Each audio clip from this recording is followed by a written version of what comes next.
Good morning, my fabulous chemistry minions. Video number 4. Let's get into drawing and naming our first set of molecules.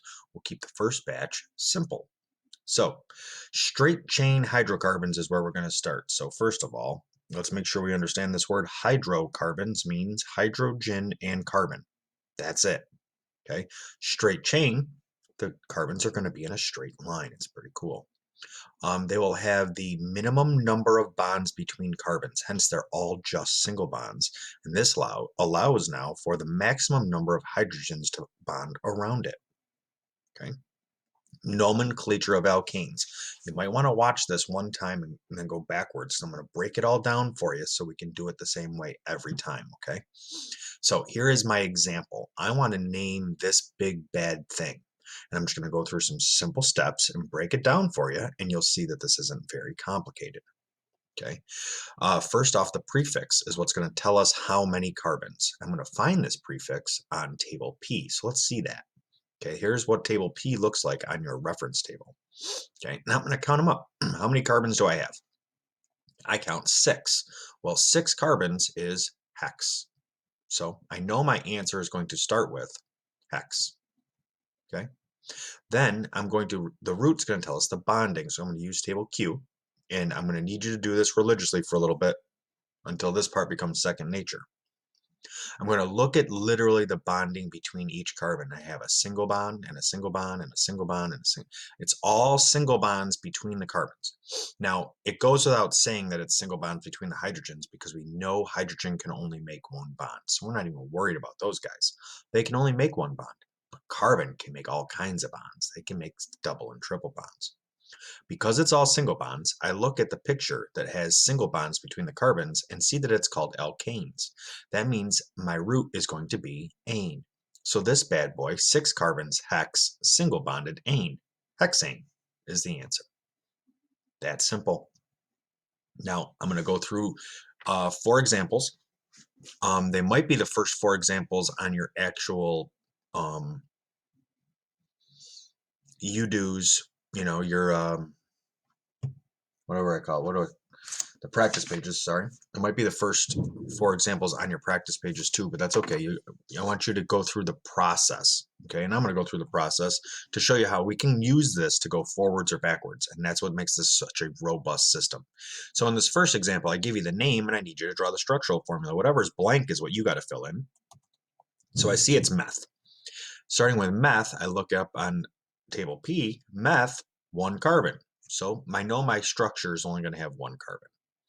Then I see the ane, find the word that ends with ane. I can go backwards on these charts and notice that it's single bonded between the carbons. Now there isn't any other carbons, so I can just fill in my H's. And methane is going to look like this. My molecular formula, count them up. How many C's? 1. How many H's? 4. Done. So the molecular formula is CH4. Do you see a spot where I can put more hydrogens? I do not see any. It is saturated. Good. And if I can go forwards, I can go backwards and get the name from the structure. Same process. First off, I need to know how many carbons. So I'm going to look. I see 1, 2 carbons. Go to table P.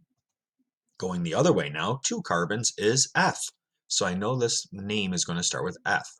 Then I'm going to look at the bonding between the carbons. Single bonds. Okay, I see a single bond between the carbon.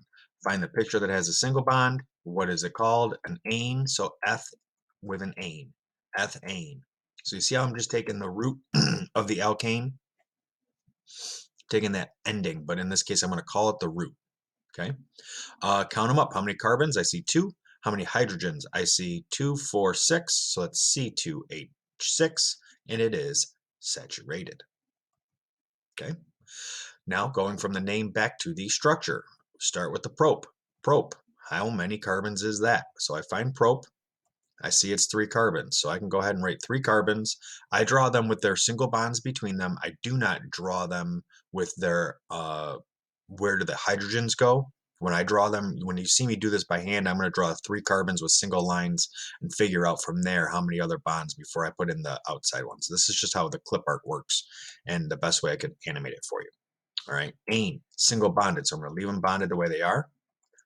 Find ane, single bond, good. So I'm going to leave it in. Now I'm going to fill in my H's all the way around. Notice there's no empty parking spots. I can't find another spot to put an H. So I count them up, C3H8, no extra spots. It is saturated because all alkanes are saturated. All right, going from the structure back to the name.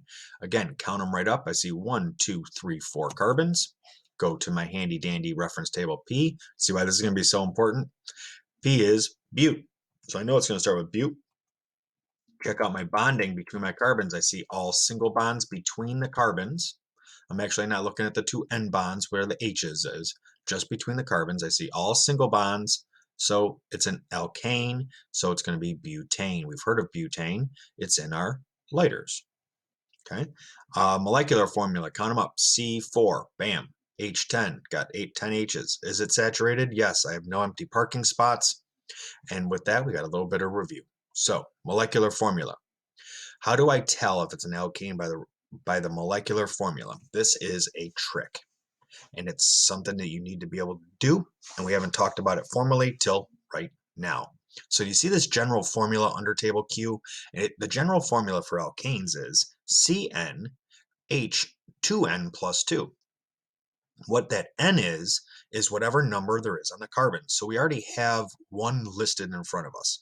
I see C4H10. So if I see C4, then I'm telling you that N is 4.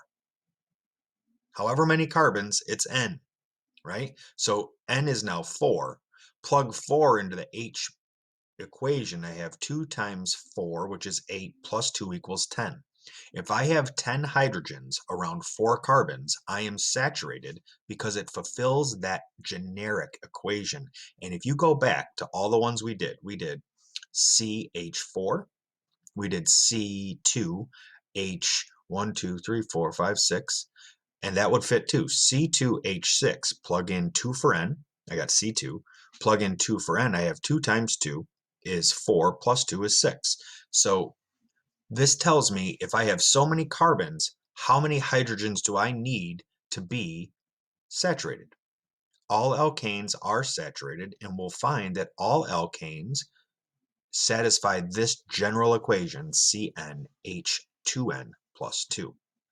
When we do some practice on this, I will do a little bit more of this by hand so you can get a better feel for it, but it's just a generic equation that works for all alkanes. Structural formula. How do I tell it's an alkane? By looking at the structural formula. Look at the bonding between the carbons. They're all going to be single bonds. There won't be any double bonds or triple bonds present if it's an alkane. Therefore, it's saturated. And with that, we just got through the first video. Next video, we'll add single or double and triple bonds.